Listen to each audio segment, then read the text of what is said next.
All right, welcome back. Ooh, in one day, but I told you I would be back. All right, this is my FX Buddies, the podcast, and I say podcast because there are other mediums to review this information, but today, you're going to want to go to the blog because I have something funny to show you. I think it's funny. And it's at the very bottom of the blog, okay? But let's see.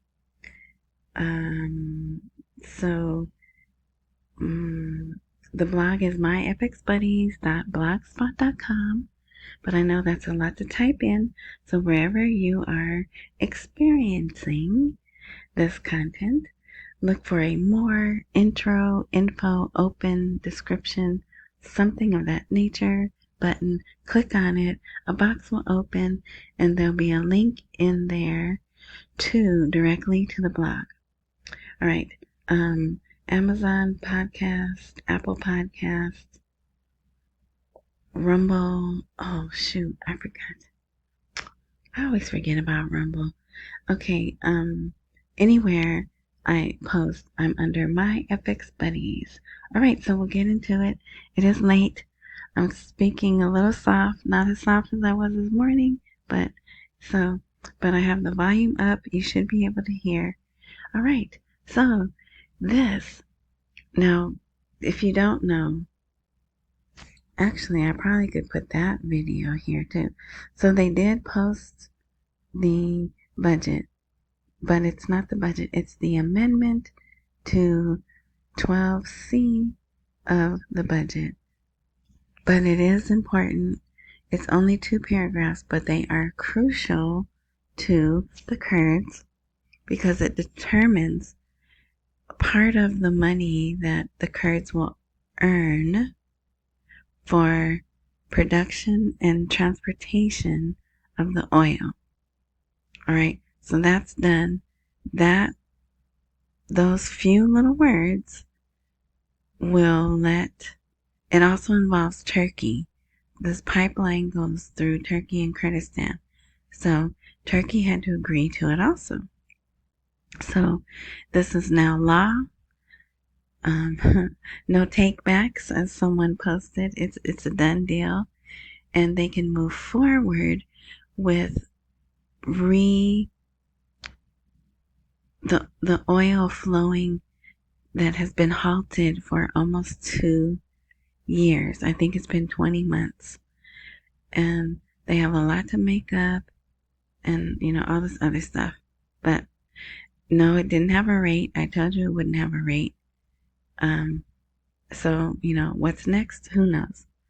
I feel we have to see the budget schedules, which is another little part of the budget. And it's unfortunate that there's people who are trying to do fraudulent things and manipulation. So Sudani has to move very carefully, very calculated, and that's why he's moving small little pieces of the budget through the system. And, we don't like it. It's forward movement. It is what it is. Okay, so that happened.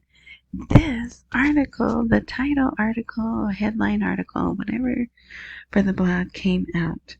Now, I'm very happy to see this. I'm not excited, in case anyone thinks I sound excited. It's citizen education, but wait till you see the language, right? Okay, so here's the title. A burning economic debate. Is raising the exchange rate the magic solution for the Iraqi economy? Yeah, I would say yes, but what do I know? So there it's repeated. All right. Now this would be even better, if it came from the CBI or the government. The person or persons who has written this are economic expert. And look at that name. How do you even say that name? But so we're just going to call him economic expert. So here's the title, the first sentence rather. An ongoing debate among economists in Iraq about the effects of adjusting the exchange rate of the Iraqi dinar against the US dollar on the national economy, and that's what we want. We want them to raise the dinar rate, which, because it's like a seesaw, would affect lower the dollar's value. And that's what we want. The opinions of experts and officials vary between supporters and opponents of changing the exchange rate, with a focus on how this will affect the productive sectors and the overall economy. So please read this. And yes, it's going to have rates like 1450, 1470. I think there's even a 3000. But also, look here, he reminds them, the citizens, right? Because this is written for the citizens, not for me, even though I like to think it's written for me. He reminds them that there was a time when one dinar was $3.30. So they can't go back. They can't put that in writing. Sorry, I said go back. They can't say, well, we're thinking about raising the rate back to what it was, even though some people have, even though we hear from like Eddie, who Frank 26, that's his connection or whatever, boots on the ground, whatever, that Sadani has told them, hey, you're going to have a strong currency. But we know even back to when Abadi was prime minister, he promised the people the same thing. Said you're going to have the strongest currency in the world, more purchasing power than our neighbors, right? And here we are, we're still waiting. So they can say all these things, but action needs to happen. But I like this because they explain to the citizens. Of course, and then they have both sides. They have the pros and the cons, which are the cons really cons, But, so they talk about experts have differed on the impact of these amendments on the Iraqi economy, while some believe that devaluing the dinar enhances the competitiveness of local products and reduces the budget deficit, which they're admitting there's a deficit. There's even a document that they put out today. Others believe that it leads to higher living costs and negatively affects low-income groups. So, see, we don't like that, right? And how do they know that? So, in a sense, I'm still happy to see the article, don't get me wrong. But it's almost like they don't want people to get too excited, right? They come out the gate with, yeah, this is what we should do, right? And then end it in that way. But I like this. It says it's not a small matter, but the relationship with the dollar requires adjusting the exchange rate to achieve the required balance. So they're out of balance. They know they're out of balance right now, right? So that's a good article, and I hope you'll read it. All right, and then they have this financial deficit document turns the table. Will Baghdad ask Washington for help? So if you read this, the people have been saying, hey, there's a liquidity crisis. Hey, the prices are going up, right? But you have all the government people coming out and saying, no, there's no liquidity crisis. What do you mean prices are going up? No. And here, a circulated document signed by Miss Sammy, who's the finance minister, indicates the existence of a large financial deficit. So this has been out all day. And they are in the very same article, they're saying, no, there's no financial deficit, but affecting the salary expenses. See how they added that on? So yes, there is a deficit, but again, people don't worry, you're going to get your salaries, right?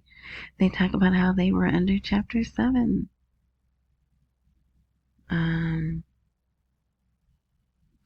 Because of this situation, they can ask for help. Will they? I'll translate this letter. I never got around to doing it. It was a very busy day today. But yeah, so this is the article is written by Tamimi. Is it the lawyer? So there's a lawyer with the last name Al-Tamimi. And it's the legal expert, Al-Tamimi. So see, I'm believing this. I'm believing there's a deficit. I'm believing there's a liquidity crisis because they're shutting down things. They don't want them getting new dollar or new notes, right? Because they want them going electronic. Plus, supposedly, we're hearing they're going to have new notes, new currency notes, right? So they're in this weird transition period, I believe, and it's going to be rough. Then with the announcement that we cut the dollars off, yeah, so they got to hurry up and do something. They brought Aliyah Locke before the Parliamentary Finance Committee, but it was closed. It was a closed meeting. So here they're complaining about how they increased payment on the debit cards, right? So that's what they're talking about. And then later, I apologize, it's not in order. Later we'll see where they brought a lock in because they showed it on TV, but there's no details of what they talked about. What's this? Okay, there's something going on with gold. I'm gonna do more research. I've been ignoring the articles.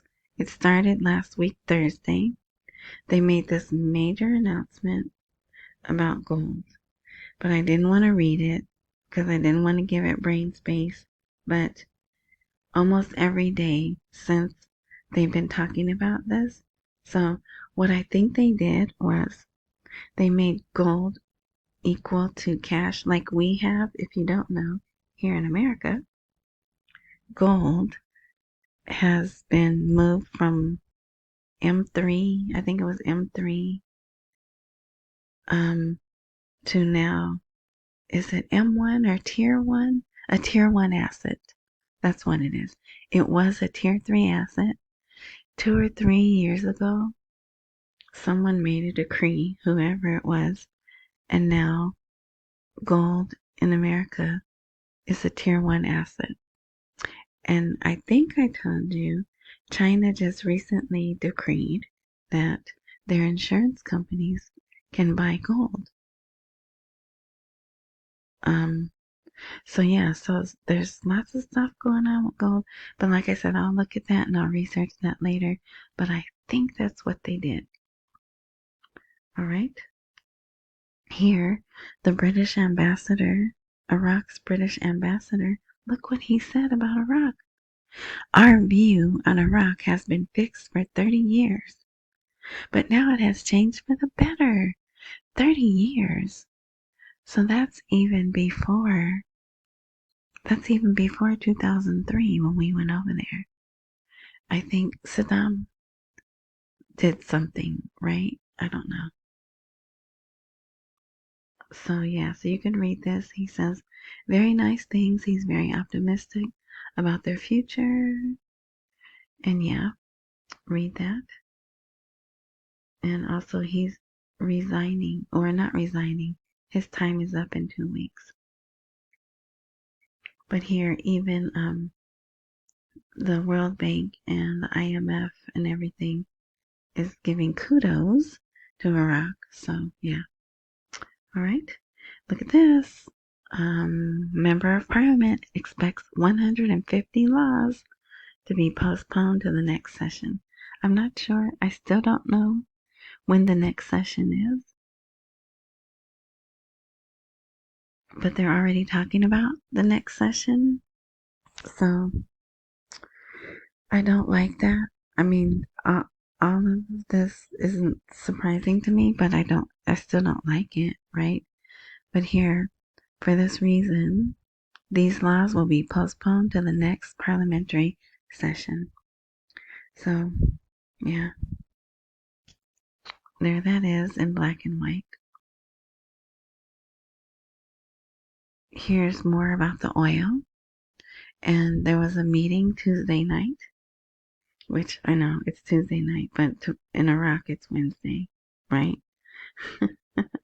But we don't know the details of that meeting, if it was good or bad or what. Maybe later today we'll get the details. I don't know. Here, now they're saying during the year 2024, under Sadani's watch, the reserves decreased by 10%.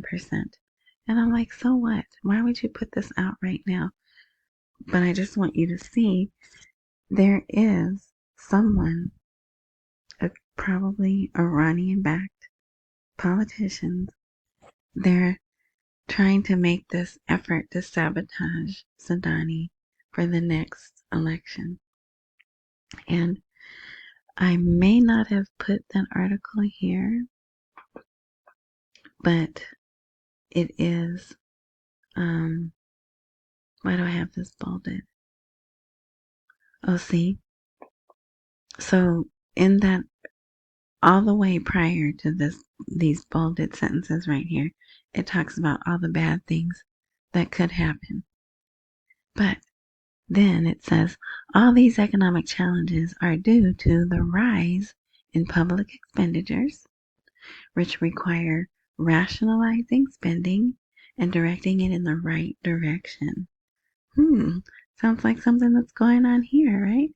If immediate steps are not taken to control spending, we will face unexpected levels of debt in the near future, which will put the Iraqi economy in an undesirable situation. So, but we know that.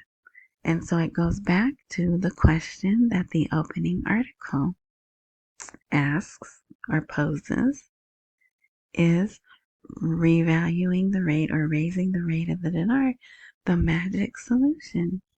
And I say yes. And I want to thank you for my new supporters, new subscribers who have bought me a coffee.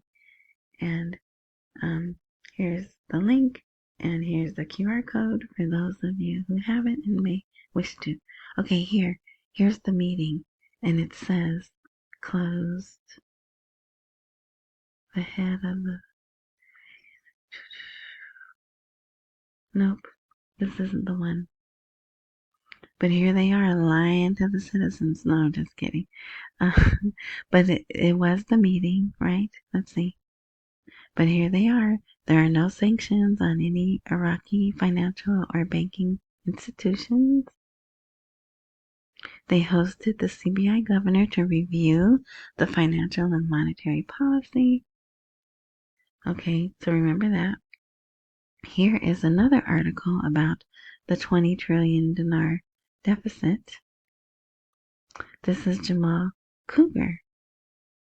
He's a member of the Parliamentary Finance Committee. He revealed the worsening deficit in the general budget of Iraq, especially during the years 2023 and 2024. So, yeah, they were telling them there's no issues, everything's fine.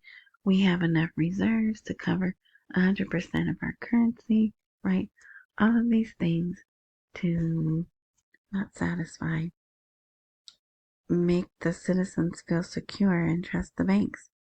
And now that they have all these eyes on them, right? The auditing companies, there's like 4 of them. The truth is coming out, right? And it's not these current people. It's not the current finance minister. It's not her fault. It's not Sadani's fault. all this stuff was happening prior to, right? So we can't blame them. But so here, this is the one. Parliamentary Finance Committee held a closed meeting Tuesday. And here's the pictures. So they had, look, there's the guy with the camera.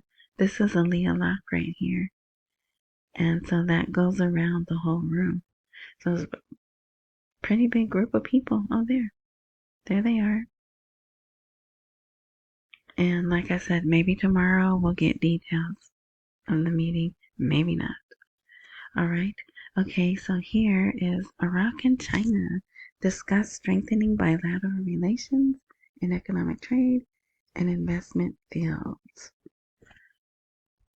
So they're still trying to get China it probably wants more. And yeah, I'm just gonna leave that there. I could say something else, but I'm not for time's sake. So here at the bottom, you have to watch this. I'm gonna show it. It's on Twitter, but you're probably not gonna go there. It's the CBI Twitter. But so this, and I'll just narrate it for those who are just listening and you can't see what's going on. So it's a video.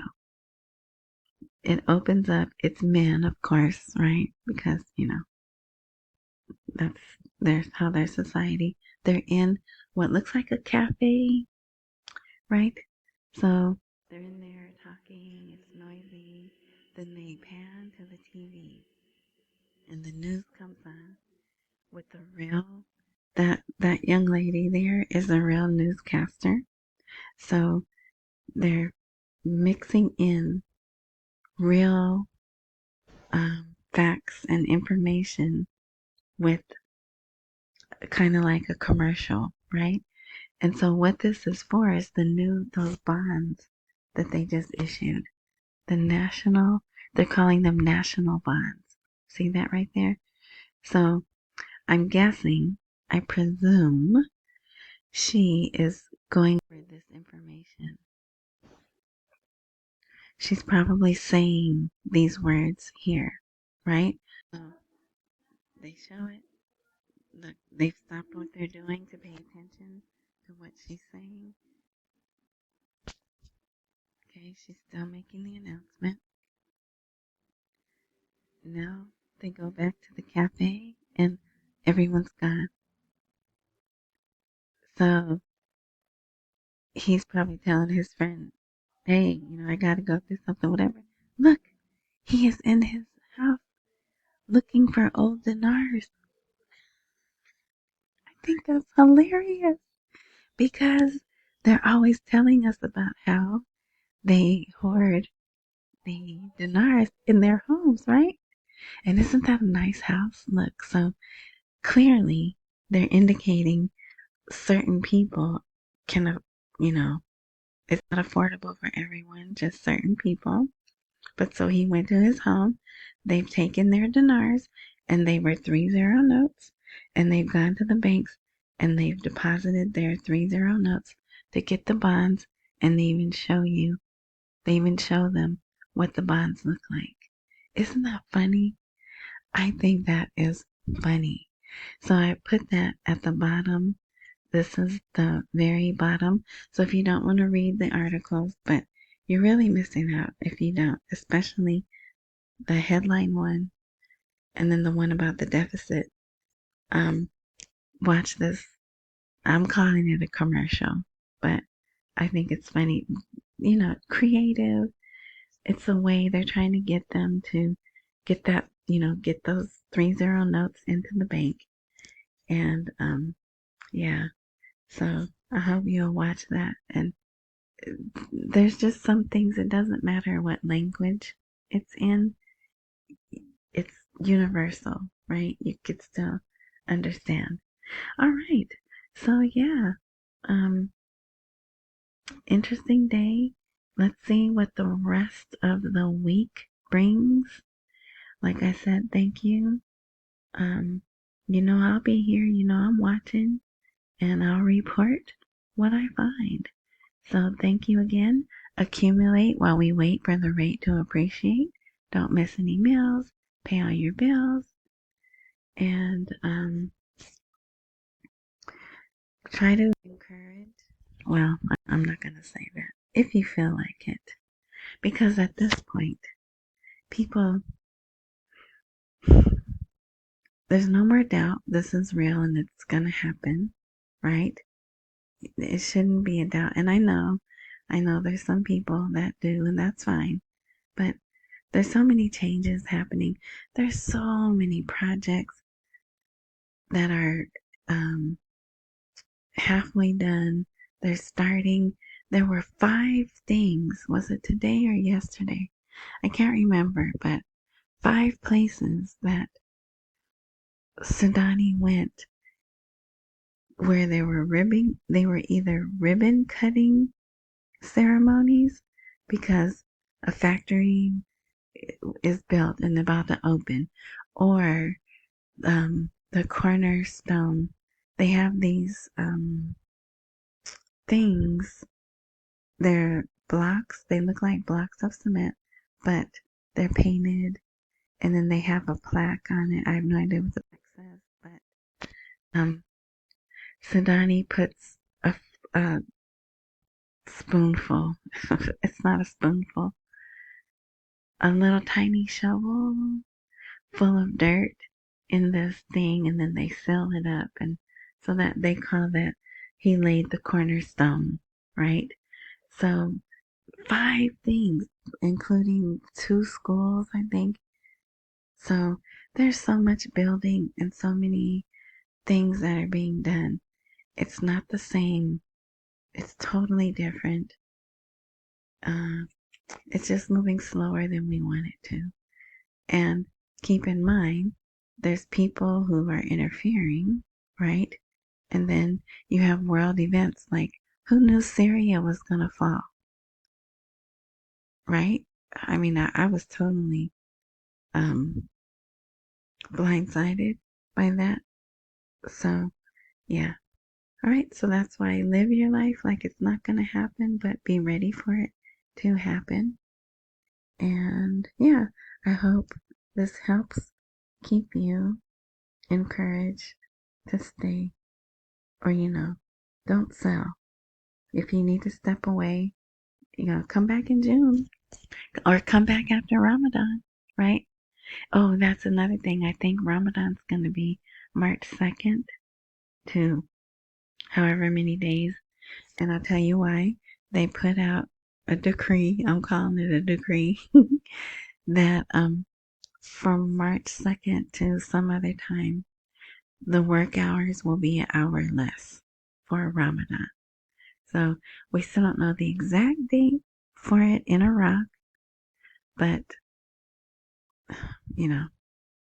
that's Sudani's idea, I guess. But Sistani, the holy man, he might have a different day that it starts, but we'll wait till it gets closer. All right, yeah, so I'm done. If there's a join, like, subscribe, follow button wherever you are enjoying this content, do whatever actions necessary to activate that, because I don't update regularly. So if you activate that button when I do update, and by the way, the blog is free. You don't have to put your email in. You just click that link and it's going to take you right to the blog. And if you just want to watch that video, just scroll all the way down to the bottom and the video's there. All right. Thanks again. Enjoy the rest of your morning, night, noon, whatever time frame you're enjoying this content. And until next time.